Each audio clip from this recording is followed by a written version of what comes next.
O mundo nunca foi um lugar calmo. A ideia de que vivemos uma exceção violenta da história é confortável, mas falsa. Desde que o ser humano aprendeu a se organizar, ele também aprendeu a lutar. Muito antes de fronteiras, bandeiras ou nações, já existia o conflito. Território, comida, proteção, sobrevivência. As primeiras guerras não tinham nome, não tinham registros, mas deixaram marcas. Com o tempo, tribos viraram cidades, cidades viraram impérios, impérios viraram nações. A escala mudou. A lógica, não. A história humana não é uma linha de progresso contínuo. É um ciclo. Ascensão, conflito, queda, reconstrução. E então, conflito outra vez. Durante milhares de anos, a guerra foi tratada como algo inevitável, às vezes até necessária. Ela definia quem mandava, quem ficava, quem desaparecia. Com o passar do tempo, a guerra ganhou justificativas: religião, ideologia, honra, civilização, liberdade. Mas, no fundo, quase sempre se repetiam os mesmos motivos: poder, controle, recursos. A guerra não começou porque o mundo ficou moderno demais. Ela existe desde que o ser humano aprendeu a disputar espaço. O que mudou foi a forma. Antes, o conflito era direto, corpo a corpo, visível. Hoje, ele é distante, tecnológico, muitas vezes invisível para quem vive longe dele. Chamamos de paz períodos em que a guerra acontece em outro lugar, em outro continente, em outro noticiário. Mas ela nunca deixou de existir. Mesmo nos momentos em que o mundo parecia mais estável, sempre havia conflitos ativos, alguns ignorados, outros normalizados. O século XX tentou nos ensinar uma lição: 2 guerras mundiais, milhões de vidas interrompidas, cidades destruídas, gerações inteiras marcadas. Depois disso, prometemos a nós mesmos: nunca mais. Mas o nunca mais durou pouco. O mundo não entrou em paz. Entrou em um novo tipo de guerra. Guerras indiretas, guerras regionais, guerras por influência, guerras econômicas, guerras ideológicas, menos declaradas, mais constantes. A guerra deixou de ser apenas um evento e passou a fazer parte do sistema global. Ela movimenta indústrias, redefine alianças, sustenta discursos, justifica decisões extremas. Em muitos casos, a guerra não começa com tiros. Começa com palavras, com narrativas, com medo, com a construção de um inimigo. Quando o outro deixa de ser humano e passa a ser uma ameaça, o conflito se torna aceitável. Ao longo de 3.000 anos, aprendemos a sofisticar a guerra, mas não a abandonar sua lógica. Criamos regras, tratados, organizações internacionais. E ainda assim, seguimos lutando. Talvez porque a guerra não seja apenas um problema militar. Ela é um reflexo de algo mais profundo, da forma como organizamos o poder, da forma como lidamos com diferenças, da forma como escolhemos quem importa. Enquanto líderes decidem, pessoas comuns vivem as consequências. Soldados que obedecem ordens, civis que não escolheram estar ali, famílias deslocadas, vidas interrompidas. A guerra sempre foi decidida por poucos e vivida por muitos. Isso nunca mudou. Hoje vivemos em um mundo conectado, globalizado, interdependente. Um conflito em um lugar afeta preços, mercados, rotinas em outro. O mundo nunca esteve tão próximo e, paradoxalmente, nunca pareceu tão fragmentado. Talvez por isso, a sensação de que estamos sempre à beira de algo maior, de um colapso, de uma guerra ampla demais para ser ignorada.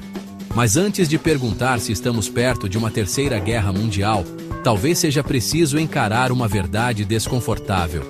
O mundo nunca saiu da guerra. Ela apenas mudou de rosto. Enquanto caminhamos pelas ruas, entre prédios, carros e pessoas apressadas, a história continua acontecendo. E ela não é pacífica. A pergunta não é se haverá mais conflitos. Eles sempre existiram. A pergunta é: O que aprendemos em 3.000 anos de guerra? Quando falamos em uma nova guerra mundial, não falamos apenas de tanques e mísseis. Falamos de um clima, uma sensação difusa de instabilidade, como se o mundo estivesse sempre à beira de algo maior do que consegue conter. A Terceira Guerra Mundial, se acontecer, não será anunciada como as anteriores. Ela não começaria com uma declaração formal, nem com um único evento isolado. Ela se formaria aos poucos. Hoje, o conflito já existe em várias camadas: na economia, na tecnologia, na informação, na política, na cultura. E muitas vezes, passa despercebido. Vivemos em um mundo dividido por interesses, mas conectado por consequências. Uma decisão em um país reverbera em dezenas de outros. Sanções econômicas, bloqueios comerciais, disputas energéticas, alianças militares. Tudo interligado. As guerras modernas raramente começam de forma direta. Elas amadurecem. Primeiro surgem as tensões, depois os discursos, em seguida as justificativas. Quando a violência acontece, ela já foi preparada. A história mostra que grandes conflitos não surgem do nada. Eles são precedidos por rivalidades prolongadas, disputas por influência, crises econômicas, medo coletivo, desumanização do outro. Nada disso é novo. O que é novo é a escala. Hoje, um erro de cálculo pode afetar o planeta inteiro. A tecnologia ampliou o alcance da guerra mais rápido do que ampliou nossa capacidade de lidar com ela. Antes, os conflitos tinham limites geográficos claros. Hoje, esses limites são difusos. Ciberataques, espionagem digital, manipulação de informação, guerra psicológica. A guerra acontece mesmo quando não parece guerra, e isso cria um estado permanente de tensão. Um mundo que não está em paz, mas também não está oficialmente em guerra. A sensação de que estamos sempre próximos demais não vem apenas das armas. Vem da fragilidade das relações internacionais. Confiança escassa, diálogo limitado, ameaças normalizadas. Quando o medo substitui a diplomacia, o conflito se torna mais provável. Não por intenção, mas por acúmulo de erros, reações e desconfianças. Outro fator que aproxima o mundo de grandes conflitos é a polarização, interna e externa. Países divididos internamente tendem a projetar suas crises para fora, e líderes pressionados tendem a endurecer discursos. A guerra também serve como distração. Ela simplifica narrativas, cria inimigos claros, une grupos sob uma ameaça comum, mas o custo é sempre humano. Enquanto analistas discutem cenários globais, pessoas comuns seguem vivendo, trabalhando, criando filhos, tentando planejar o futuro. E essa é a parte mais cruel da guerra. Ela invade vidas que não participaram da decisão. A proximidade de uma guerra mundial não se mede apenas por armas prontas.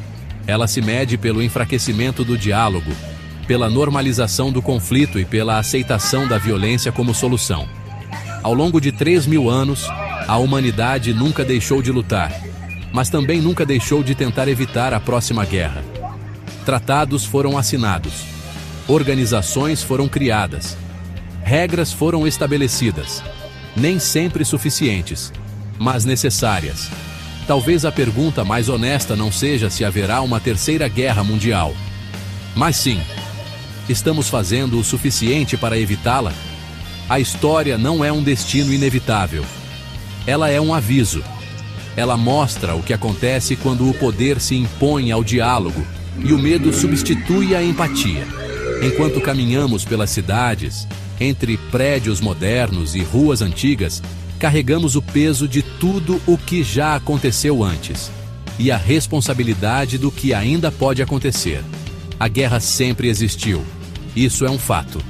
Mas a forma como lidamos com ela ainda é uma escolha.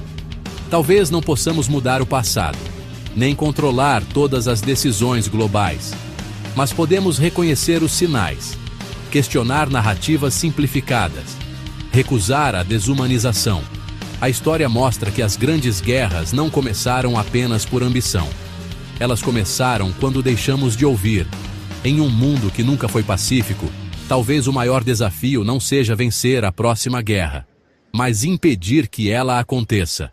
Enquanto o mundo segue em movimento, a pergunta permanece aberta. E talvez precise permanecer assim.